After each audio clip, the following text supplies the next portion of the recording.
Uma mulher de 63 anos vive um casamento de 38 anos que se tornou vazio e sem afeto. Seu marido, Richard, a trata com indiferença, e ela se sente invisível na própria vida.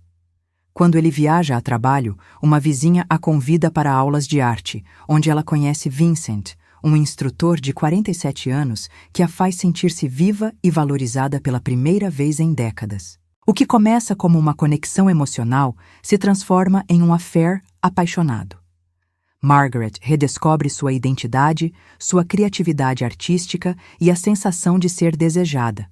Mas a culpa a consome, especialmente quando Richard retorna inesperadamente e confessa que teve um caso de 2 anos que acabou, pedindo uma segunda chance para o casamento. Agora, Margaret está presa entre 2 mundos. Richard representa segurança, história familiar e o dever de honrar seus votos. Vincent representa paixão, reconhecimento e a possibilidade de viver autenticamente. Ambos os homens querem uma resposta. Seus filhos pensam que os pais estão se reconciliando. E ela precisa decidir se escolhe a estabilidade ou a paixão, a obrigação ou a felicidade pessoal, sabendo que qualquer escolha terá um custo devastador. A história termina sem resolução, com Margaret pedindo conselhos sobre qual caminho seguir aos 63 anos, quando finalmente descobriu o que é sentir-se viva novamente. Siga a mesma linha de raciocínio, mas altere nome de e personagens e ambientações da história. True Story. At 63, I sat alone in silence. Then I felt everything come in all at once. I never thought I'd be the kind of woman who would do this. At 63 years old, after 38 years of marriage, 3 grown children, and a lifetime of doing the right thing, I found myself standing at a crossroads I never imagined existed. And the worst part? I don't know which path leads to happiness and which leads to complete destruction. Let me take you back to where it all started, because I need you to understand how a woman like me ended up here. My name is Catherine, and for most of my life, I've been invisible. Not physically, of course, but emotionally, spiritually, in every way that actually matters. I live in a comfortable home in suburban Portland, Oregon, with my husband, James.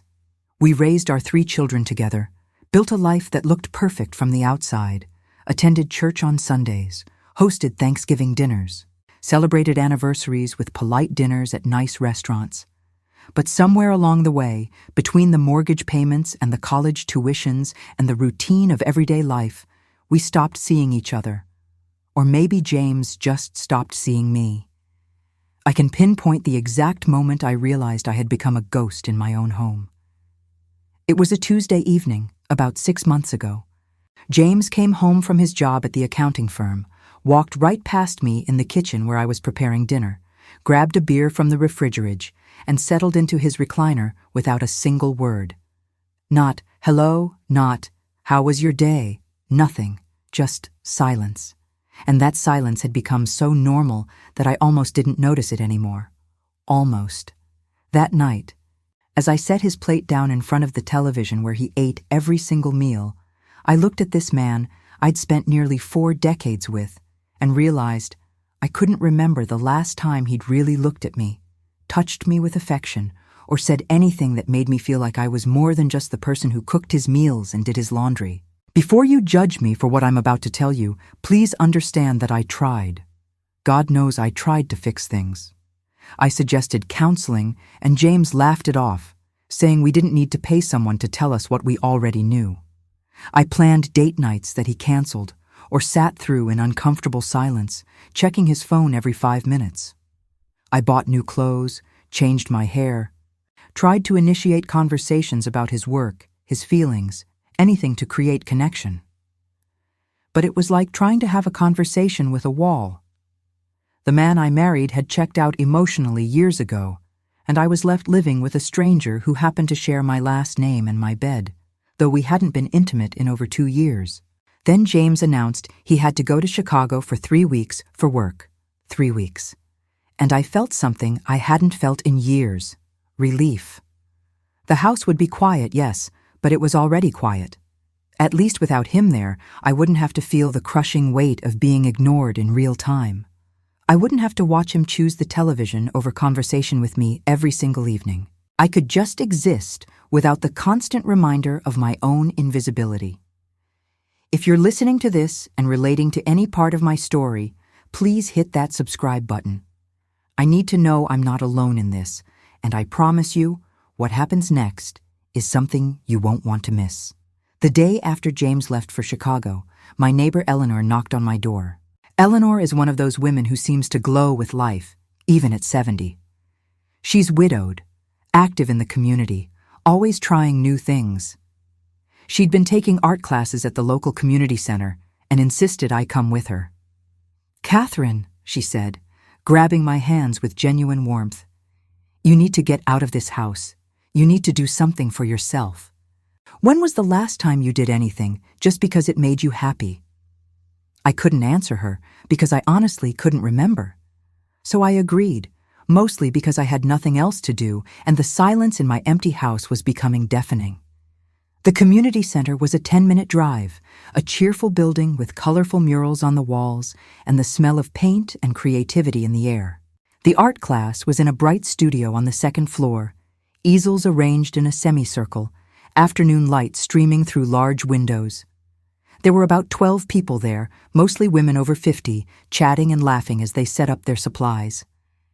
And then I saw him, Marcus, the instructor.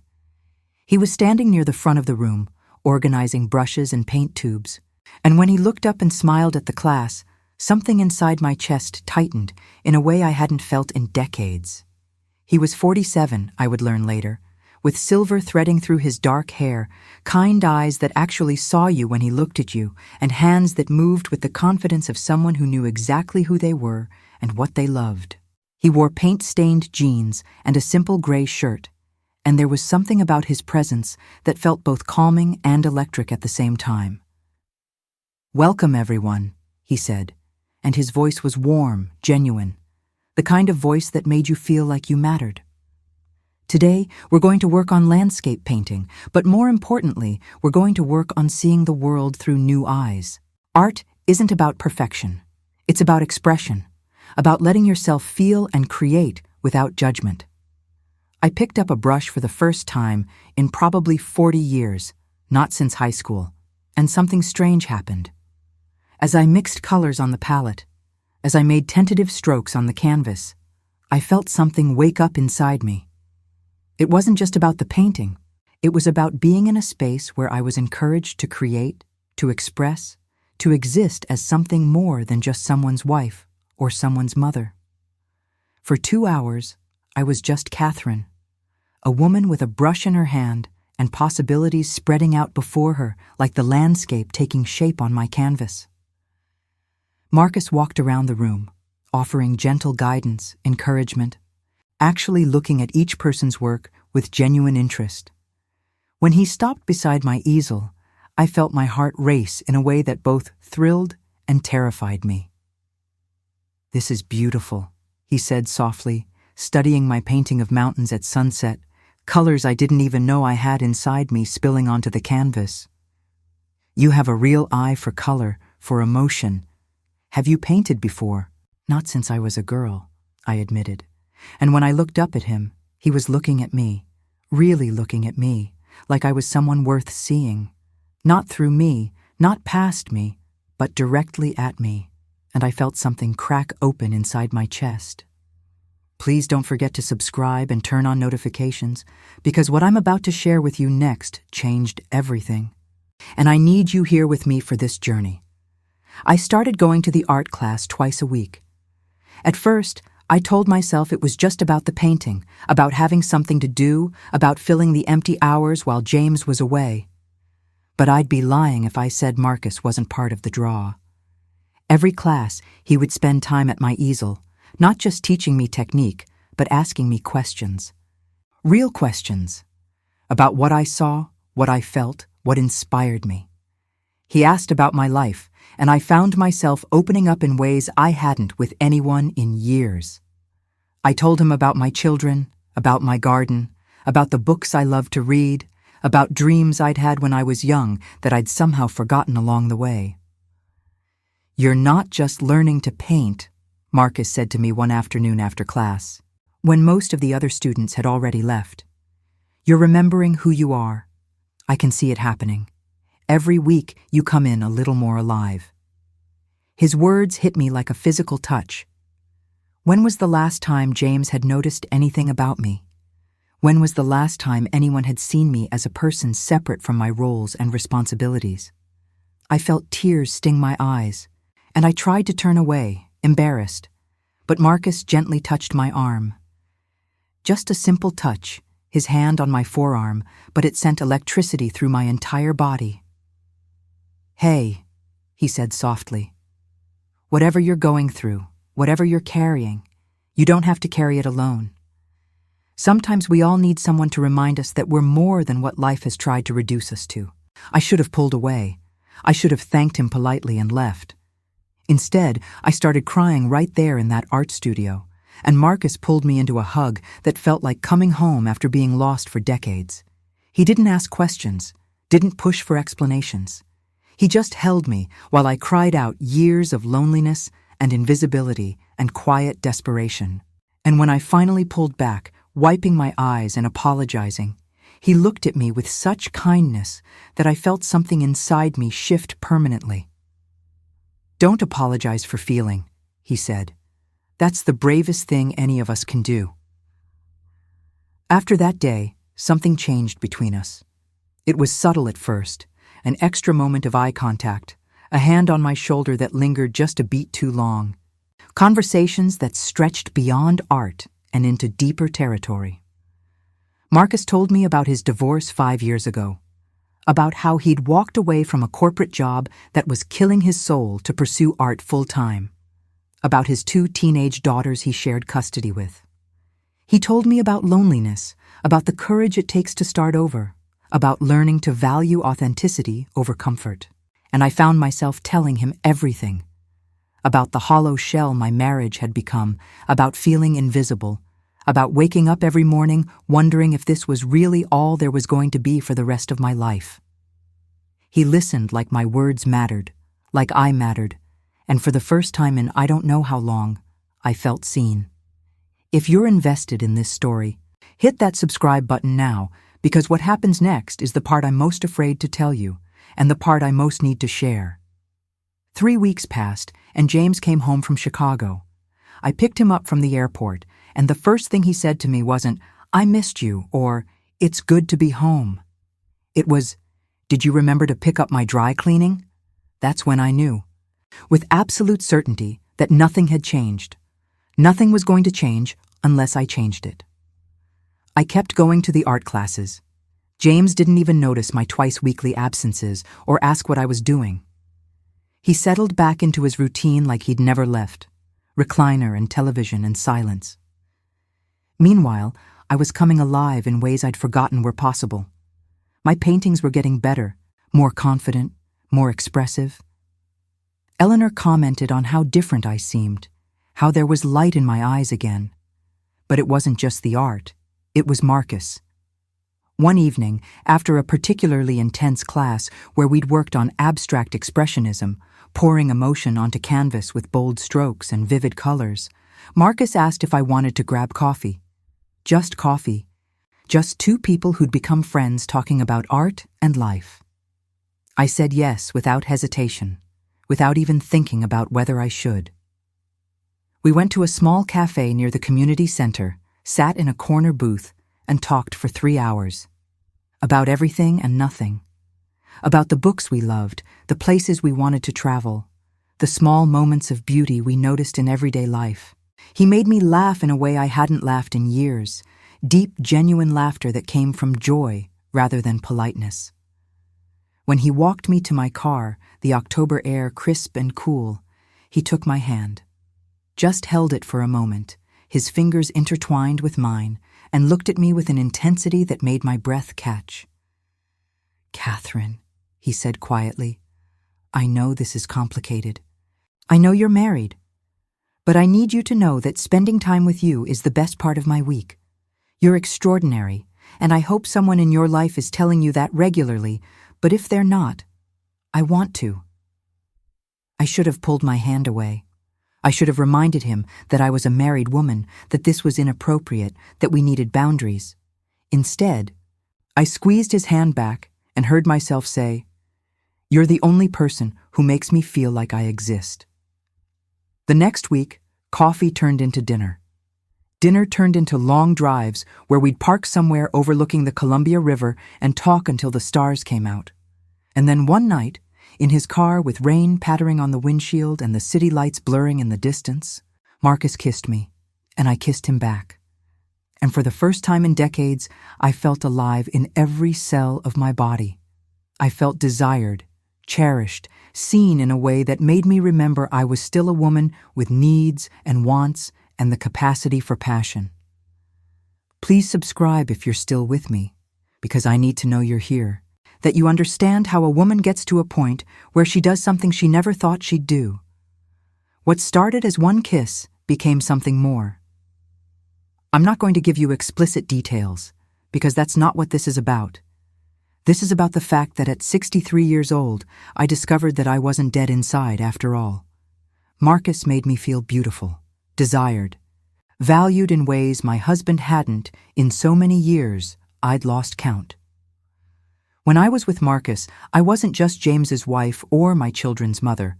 I was Catherine, a woman who liked art and literature and long conversations about philosophy. I was someone whose opinions mattered, whose dreams were worth discussing, whose body was still capable of feeling pleasure and connection. The guilt was crushing.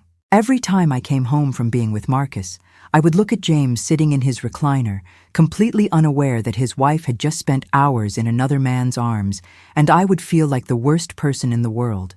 But then James would ask me what was for dinner without even looking up from his phone, and that guilt would transform into something else. Anger, resentment, the feeling that I'd given 38 years to a man who couldn't even be bothered to ask how my day was. I kept telling myself I would end it with Marcus. I kept planning the conversation where I would explain that it had been wonderful, but it couldn't continue, that I'd made vows I needed to honor. But then I'd see him, and he'd look at me like I hung the moon, and I'd ask myself why I should give up the one thing in my life that made me feel human again. This went on for 2 months. 2 months of living a double life, of feeling more alive and more guilty than I'd ever felt simultaneously. My art was flourishing. I was painting almost every day, creating pieces that expressed emotions I didn't even know I had. Eleanor said I looked 10 years younger. My daughter Emily commented during a phone call that I sounded different, happier, and asked if something good had happened. I told her I'd taken up painting again, which was true, just not the whole truth. And then everything exploded in a way I never saw coming. Stay with me because this is where it gets really complicated, and I desperately need your perspective on what happened next. James came home early from work one Tuesday afternoon. He never came home early. Never. I was in my bedroom, getting ready to meet Marcus at his studio, wearing a dress I'd bought specifically because Marcus had mentioned he loved the color blue on me. I was putting on earrings, actually feeling pretty for the first time in years, when I heard James's footsteps on the stairs. He knocked on our bedroom door, which was strange because it was his bedroom too. When I told him to come in, he entered with an expression I hadn't seen on his face in decades. He looked nervous, vulnerable, almost afraid. He stood there for a moment, just looking at me, and I felt my heart start to pound because something was very wrong. "Catherine," he said, and his voice cracked slightly. "We need to talk. I need to tell you something, and I need you to hear me out before you react." I sat down on the edge of the bed, my hands suddenly shaking. Was this it? Had he found out somehow about Marcus? Was my carefully constructed double life about to come crashing down? Part of me felt panic, but another part felt something almost like relief. Maybe it would all be out in the open, and I wouldn't have to carry this weight anymore. "I had an affair," James said, the words tumbling out quickly like he'd been rehearsing them. "It lasted 2 years. It ended 3 months ago. She was a colleague in the Chicago office. It's over now. completely over, and I am so sorry. I sat there in complete shock, unable to process what he'd just said. James had an affair? James, who barely seemed to notice I existed, had been having a 2-year relationship with another woman? The irony would have been funny if it wasn't so devastating. Here, I'd been drowning in guilt over 2 months with Marcus, and my husband had been carrying on a 2-year affair. "Why are you telling me this now?" I finally managed to ask, my voice sounding strange to my own ears. "Because I ended it," James said, sitting down next to me on the bed, careful not to touch me. "I ended it because I realized I was about to lose everything that actually matters. My marriage, you, our family. Catherine, I know I've been a terrible husband. I know I've taken you for granted and shut you out and treated you like you were just part of the furniture. But ending that affair made me see clearly for the first time in years. I don't want to lose you. I want us to start over. I want to try again. Really try this time. If you can believe what you're hearing, please subscribe, because I promise you, it gets even more complicated from here." I sat there listening to James pour his heart out, apologizing for years of neglect, explaining how his affair had started during a vulnerable time when he was struggling with getting older and feeling irrelevant. How it had been exciting at first, but ultimately empty, because it wasn't built on decades of history and partnership. He talked about our wedding day, about the birth of our children, about moments from our early marriage that I'd forgotten or thought he'd never cared about. He cried, actually cried, tears running down his face as he begged me for a second chance to be the husband I deserved. And all I could think about was Marcus.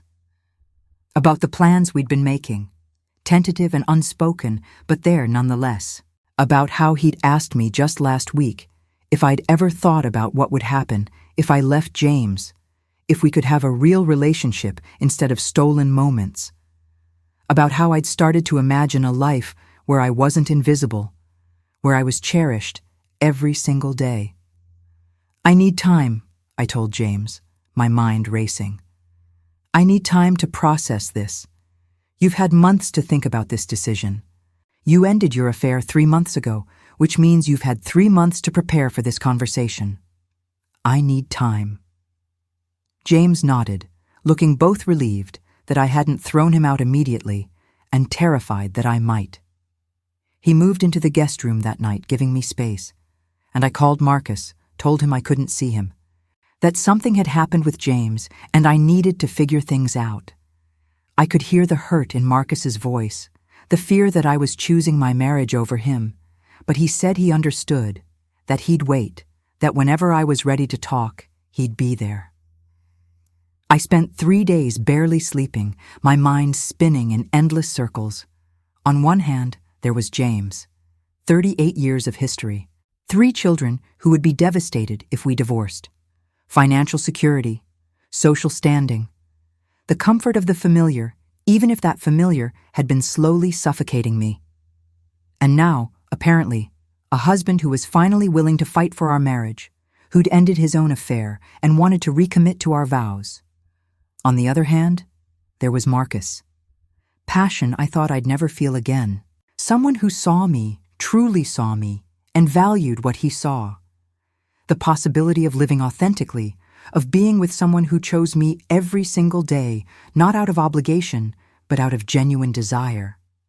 But also the chaos of blowing up my entire life, the judgment I'd face from family and friends. Starting over at 63 with no guarantees that what Marcus and I had would last outside of our secret bubble. Subscribe now if you want to know what I decided, because I'm about to tell you something that might shock you. The thing is, I haven't decided. Not really. Not completely. And that's why I'm here, telling you this story. Because I desperately need perspective from people who aren't living inside my head. After those 3 days of tortured thought, I talked to James. I told him I would give our marriage another chance, that we would go to counseling, that we would try to rebuild. I didn't tell him about Marcus. I couldn't. How could I demand complete honesty from him while hiding my own betrayal? But I also couldn't bring myself to confess, not when he was being so vulnerable, so genuine in his desire to make things right. We started seeing a marriage counselor. Dr. Martinez is her name, a woman in her 50s who specializes in couples recovering from infidelity. The sessions are intense, painful, productive. James is showing up in ways he hasn't in years. He's talking about his feelings, asking about mine, actually listening when I speak. He's been affectionate, thoughtful, present. He comes home from work now and asks about my day. He's noticed my paintings and told me they're beautiful. He suggested we take a trip together, just the two of us, something we haven't done in over a decade. And it's working, sort of. I can feel something shifting between us, something that might be the foundation of a renewed partnership. Our children are thrilled. Emily called me crying with happiness when James told them we were working on our marriage. Our son Michael said he'd been worried about us for years and was so relieved we were finally addressing things. Our youngest, Sarah, said she never stopped believing we'd find our way back to each other. But I still think about Marcus every single day, every single hour. I see him at art class twice a week, and it's torture. We maintain professional distance, but I can see the questions in his eyes, the hurt, the hope, the waiting. He hasn't pushed me, hasn't demanded answers, but I know I can't keep him in limbo forever. It's not fair to him. 3 weeks ago, Marcus asked if we could talk privately after class. We sat in his studio, surrounded by paintings and the smell of turpentine and possibility, and he held both my hands and said, "Catherine, I love you. I know this is complicated. I know you have decades of history with James and children and a whole life built together. But I love you, and I think you love me too. And I need to know if there's any chance for us. Because if there's not, I need to start letting you go, and I don't know if I can do that while still seeing you twice a week." I wanted to tell him I loved him too, because I do. Differently than I loved James in our early years, but maybe even more deeply because it's built on really seeing each other, on mutual respect and genuine connection. Instead, I told him I needed more time, and I watched his face fall, even as he nodded and said he'd wait as long as he could. Then last week, James surprised me with tickets to Hawaii. 2 weeks on Maui, the vacation we'd talked about taking for our 25th anniversary but never did. "I want to do this right," he said. "I want to show you that I'm serious about us, about making up for lost time, about making you happy." He looked so hopeful, so vulnerable, so much like the man I'd fallen in love with 40 years ago, before life and routine and complacency had eroded everything we'd built. Make sure you're subscribed because I'm about to ask you the question that keeps me up every single night, and I genuinely need your input. Here's where I am right now, today, at this very moment. I'm 63 years old. I've been married to James for 38 years. We have 3 adult children, 5 grandchildren, a home, a life, decades of shared history. He betrayed me with a 2-year affair, yes, but he's genuinely remorseful and actively working to repair our marriage. The counseling is helping. I can see him trying, really trying, in ways he hasn't in decades. There's a path forward here, a path to restoring what we once had, or maybe building something new on the foundation of what we've learned. But then there's Marcus, 47 years old, divorced, passionate, creative, someone who makes me feel alive in ways I'd forgotten were possible. He sees me not as a wife or a mother or a grandmother, but as Catherine, a whole complex person worthy of love and desire and partnership. With Marcus, I laugh more, create more, feel more. But choosing him means blowing up my entire life. It means admitting my own affair to James right when he's trying so hard to make amends for his. It means facing my children's disappointment and anger. It means starting over at an age when most people are planning retirement, not new relationships. It means leaving security for uncertainty, and I'd be lying if I said that didn't terrify me. The Hawaii trip is in 2 weeks. Marcus has asked me to give him an answer before the end of the month. My counselor says I need to be honest with James about my own betrayal if we're going to have any chance at genuine reconciliation. My friend Eleanor, who knows everything, says I deserve to choose happiness over obligation. My daughter Emily, who knows nothing about Marcus, keeps telling me how happy she is that Dad and I are working things out. I feel like I'm being torn in two. Some days I wake up convinced that I should honor my marriage vows, that James and I can rebuild something meaningful, that choosing stability and history at this stage of life is the wise, mature decision. Other days I wake up aching for Marcus, for the passion and recognition and authentic connection we share, feeling like if I don't choose him, I'll be settling for a life half-lived, letting fear keep me from the happiness I've finally found. And here's what makes it even more complicated. I genuinely care about both of them. This isn't about good versus evil or right versus wrong. James isn't a villain. He's a flawed man who made terrible mistakes but is genuinely trying to do better. Marcus isn't perfect either. Choosing him means upheaval and uncertainty and hurting people I love.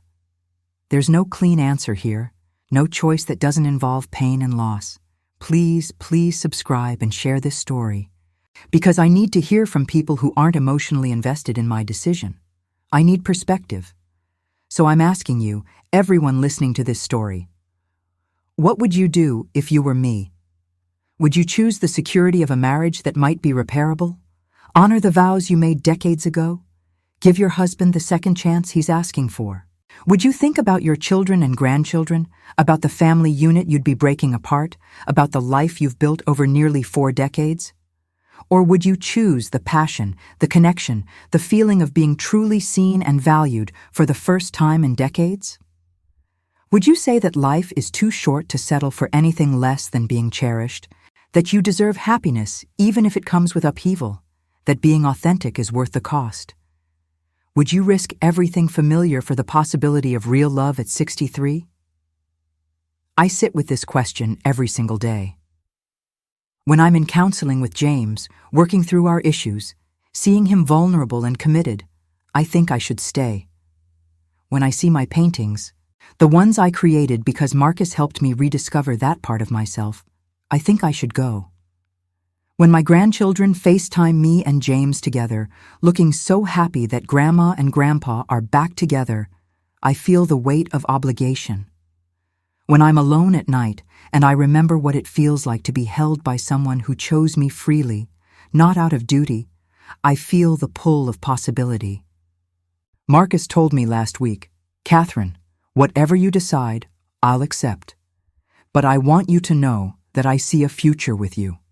Not just stolen moments, but a real life. Traveling together, creating art together, building something genuine. I know it's scary. I know it's complicated.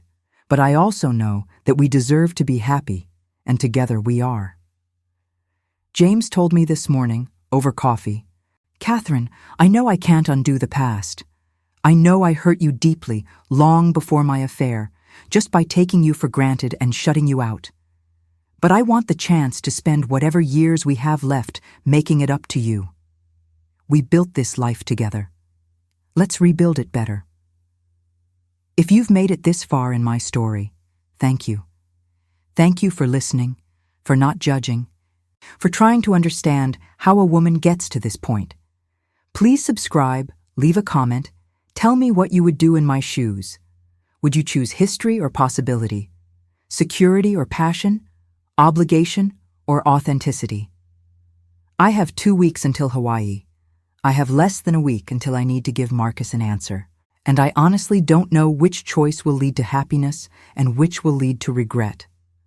I don't know if I'm supposed to honor the woman I was for 38 years or embrace the woman I've discovered I still am. I don't know if staying is courage or cowardice, if leaving is bravery or selfishness. All I know is that at 63, I sat alone in silence for so long that I forgot what it felt like to be truly alive. And now I feel everything, all at once. And I have to choose which life I'm going to live for whatever time I have left. So please, tell me, what would you do if you were me? How do I choose? And how do I live with whichever choice I make? Subscribe, comment, Share this with someone who might understand. Because right now, I need all the wisdom I can get. And whatever I decide, I'll come back and tell you what happened next. I promise. But first, I need to know. Am I crazy for even considering leaving? Am I terrible for staying while still thinking about Marcus? Is there a right answer here, or am I doomed to hurt people I care about no matter what I choose? The clock is ticking. My heart is breaking in 2 different directions. And I'm asking you, genuinely asking you, to help me find my way through this impossible choice. What would you do in my place?